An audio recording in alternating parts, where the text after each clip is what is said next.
Fala aí, rapaziada do Dominantes Online, tudo bem? Tudo tranquilo com vocês? Bom dia, boa tarde, boa noite. Bom, na nossa última aula, a gente já deu uma introduzidazinha no que seria, né, essa modernidade, a filosofia contemplada na modernidade, e hoje nós vamos falar, se não for o mais importante, é um dos mais importantes filósofos contemplados nesse período, que é Nicolau Maquiavel. Né? O cara que vai trazer uma grande inovação para o pensamento político, o pensamento filosófico, que é a questão do realismo político, e é isso que a gente vai ver nessa aula de hoje, dentre outras coisas sobre o pensamento do Maquiavel. Maquiavel é um filósofo florentino, tá? Que nasce em 1463 e vai morrer em 1527.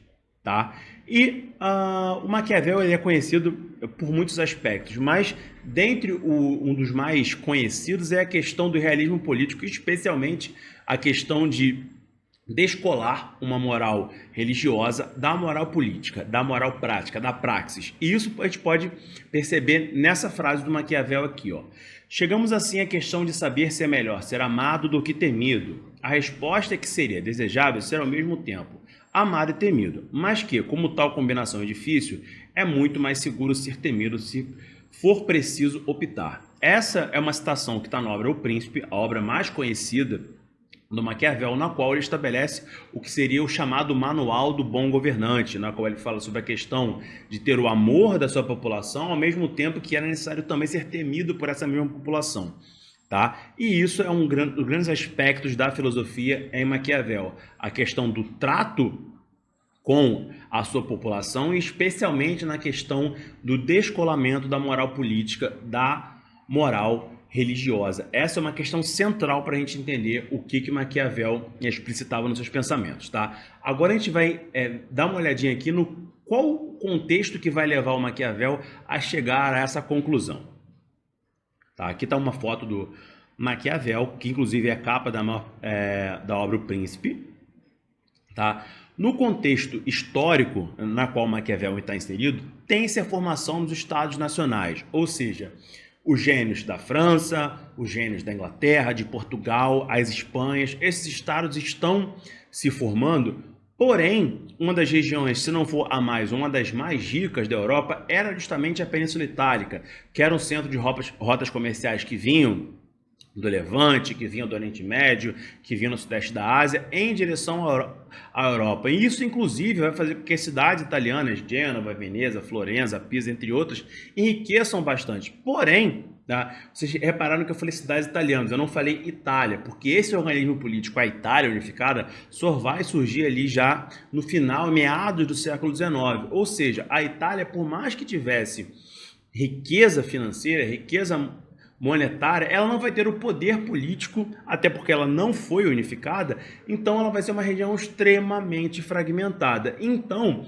existiu o temor por parte de alguns pensadores, inclusive o Maquiavel, de que a Itália ficasse subjugada a atores políticos mais fortes, como a gente vai perceber, por exemplo, na ingerência na França, na ingerência do Império Habsburgo, tá?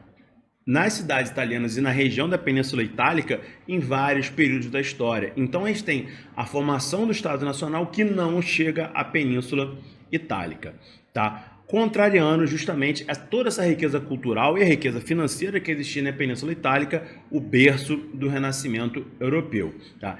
E como eu já falei aqui, esse poder é extremamente fragmentado, mas além de fragmentado, essas cidades italianas, especialmente a República de Veneza e depois Gênova também, vão ter em vários momentos confrontos entre si.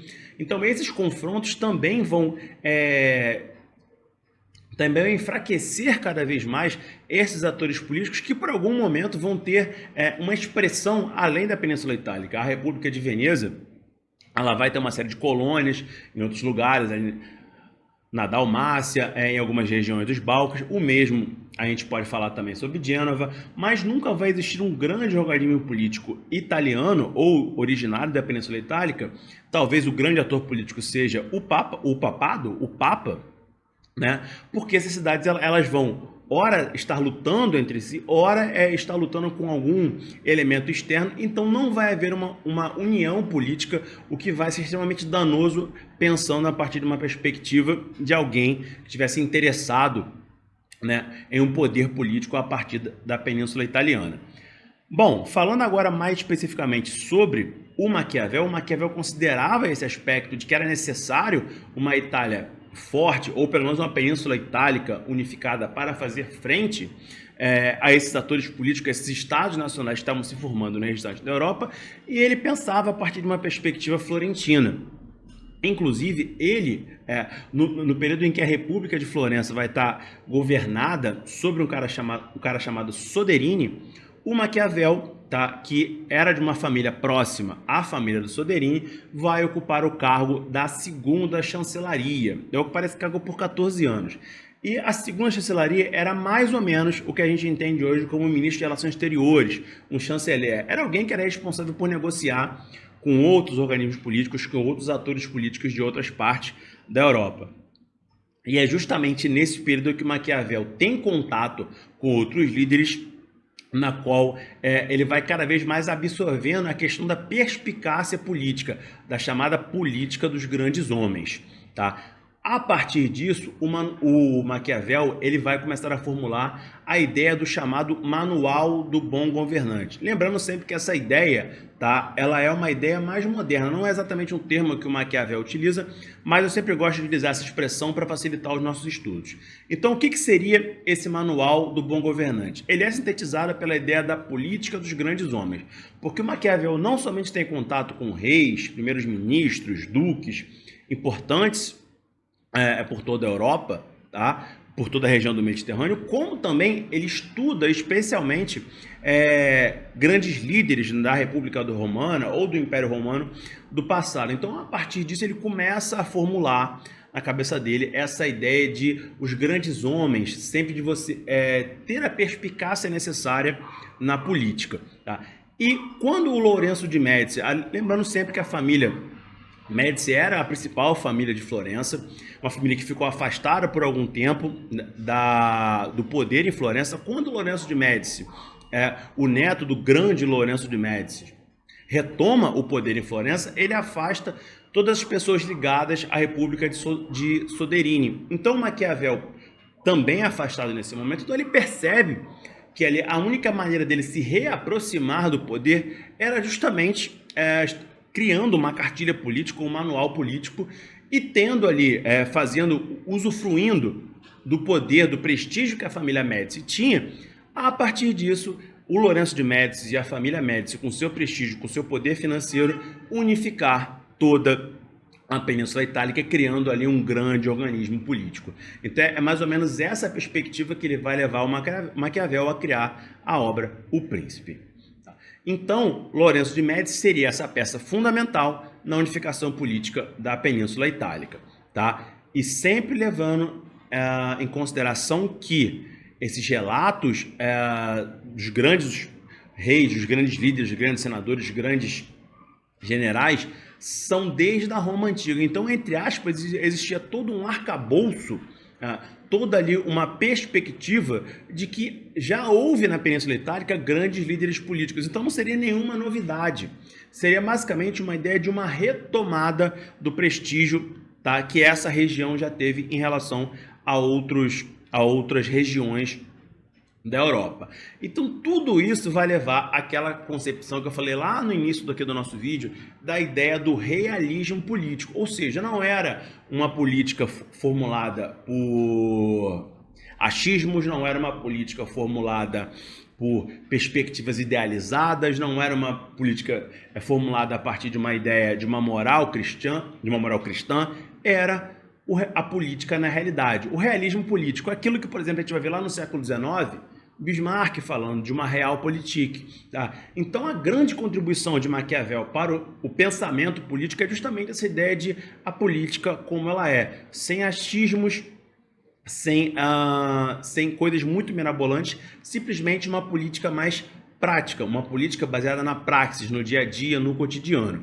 Então essa é a grande contribuição política que o Maquiavel tem para a questão filosófica. E tudo isso que eu falei aqui vai estar sintetizado na sua obra mais famosa, que é justamente O Príncipe. Essa obra é dita como o Manual do Bom Governante. Um primeiro ponto que a gente aborda aqui sobre O Príncipe é justamente que ele traz uma grande questão sobre moral e política. Ou seja, o Maquiavel, ele era um homem contra a religião? Não. Ele era um homem que não pregava os valores religiosos? Não. Ele simplesmente acreditava que na política, na praxis, no cotidiano, a política é uma coisa. Na sua casa, no seu particular, no dia que você vai à igreja, é outra coisa. Ou seja, existe uma moral política e uma moral particular, uma moral religiosa. Então, há uma separação, há um completo afastamento entre a moral política e a moral religiosa, entre a prática política e a prática particular. E essa é a concepção talvez a mais importante no pensamento do Maquiavel. Quando isso for cobrado para vocês, especialmente no Enem, no qual Maquiavel é um dos autores mais cobrados, sempre tenham isso em mente. Moral política é uma coisa, moral particular é outra coisa completamente diferente, tá? Elas caminham no mesmo ser, mas elas são usadas em momentos diferentes, beleza? Tá? E o primeiro conceito que o Maquiavel vai se utilizar para separar moral política e moral religiosa é o conceito de virtude. E o que seria essa virtude? A virtude é basicamente o grande governante, o grande líder, ele se mostraria ser grande, ele se mostraria ser poderoso na sua perspicácia. Ou seja, quando ele, por exemplo, fosse mais fraco do que um inimigo, ele faria uma aliança com esse inimigo. Ou quando ele fosse mais forte, ele atacaria esse inimigo. Não existia exatamente, tá, laços muito longevos de amizade ou de inimizade. Era simplesmente você saber o momento certo de atacar ou de fazer um acordo de paz, por exemplo. Isso também valia para a população, para a sua população dentro do seu estado, dentro do seu organismo político.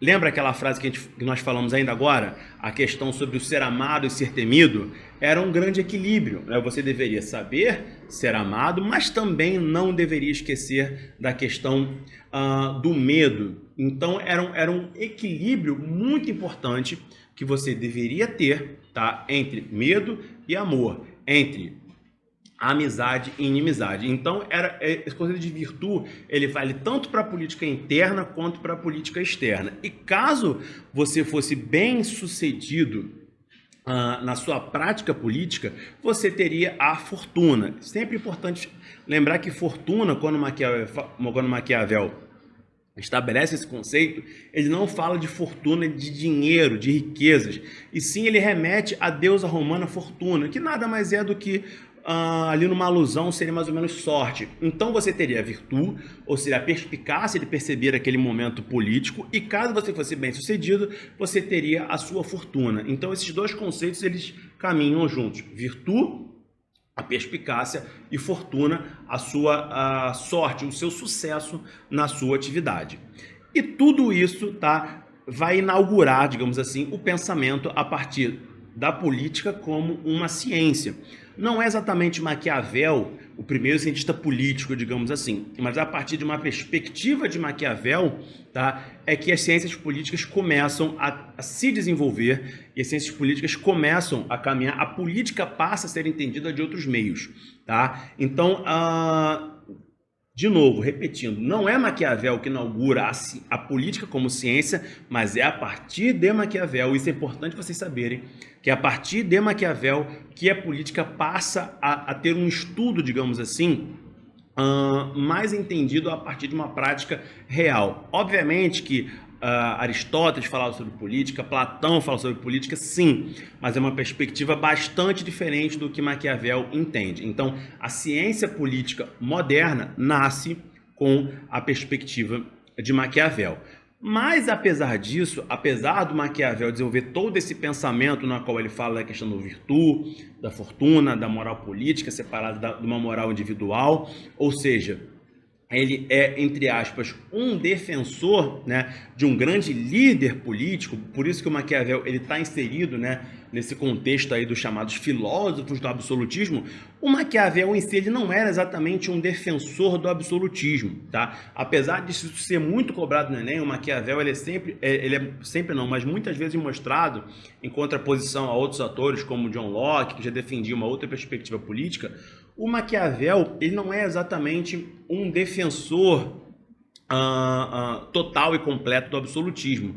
ele defendia essa figura desse grande líder para uma questão específica que era aquele contexto da política italiana e que para se alcançar o objetivo, você deveria sim desvincular a sua moral, né, a sua moral particular das suas práticas políticas. Porém, em um outro trabalho de Maquiavel, que são os comentários sobre a primeira década do livro, ele já passa a abordar mais uma perspectiva republicana.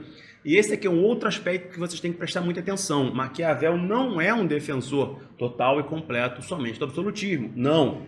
Ele pensa isso a partir de uma perspectiva muito específica. Nós vamos ver que tem outros autores que, esses sim, são defensores da prática absolutista. O Maquiavel não é exatamente essa figura. Então, cuidado, tá? Então, interpretem muito bem as questões que vocês vão resolver no seu vestibular, na sua prova do Enem, porque pode haver uma pegadinha nesse sentido, tá? Então, quando Maquiavel fala sobre os comentários sobre a primeira década do livro, ele já passa a defender né, uma perspectiva mais republicana nesse aspecto, ou seja, pegando aqui em perspectiva, o Maquiavel era muito mais adepto da República Romana, por exemplo, do que do Império Romano. Ou seja, deveria haver um líder forte? Sim, porém esse líder deveria estar em uma estrutura política, tá, mais republicana, ou seja, mais baseada na res pública, baseada na coisa pública, numa relação entre cidadãos e o seu líder. E outro aspecto que vale a pena salientar também é que, no seu contexto, o Maquiavel ele vai receber algumas críticas, e a mais importante crítica que o Maquiavel vai receber, tá, é a do Giovanni Botero na sua obra A Razão do Estado, na qual ele vai contundentemente contra-argumentar Maquiavel, especialmente na questão de uma moral política separada de uma moral religiosa particular. O Giovanni Botero vai dizer que era impossível separar as duas coisas, tá? Que o bom cristão, o bom cidadão, era acima de tudo um cristão, em que não era possível separar uma moral política, uma moral da praxis política, de uma moral particular, de uma moral religiosa. Então, Maquiavel pregoava que isso era não somente possível, como necessário, enquanto Botero vai dizer que isso era impossível. E é sempre importante colocar em perspectiva que estamos falando da Itália, que é o berço da Igreja Católica, é até hoje o centro do catolicismo, é onde fica o Papa. Então essa noção do Maquiavel de separar moral política de moral prática vai ser algo bastante revolucionário. Tanto que é inclusive de Maquiavel que se origina a palavra maquiavélico, que é alguém que articula coisas por trás, alguém que tem planos mirabolantes e tal, que chega a ser um pouco de exagero, porque como eu falei, Maquiavel ele simplesmente estava inserido em um contexto e ele falava de uma situação muito específica, mas, né, como a língua é algo que nós não controlamos, hoje existe essa palavra maquiavélica, oriunda, que tem uma conotação negativa, né, oriundo do Maquiavel, mas que não faz exatamente jus ao que o Maquiavel falava exatamente. Beleza, galera? Então é isso, valeu, grande abraço.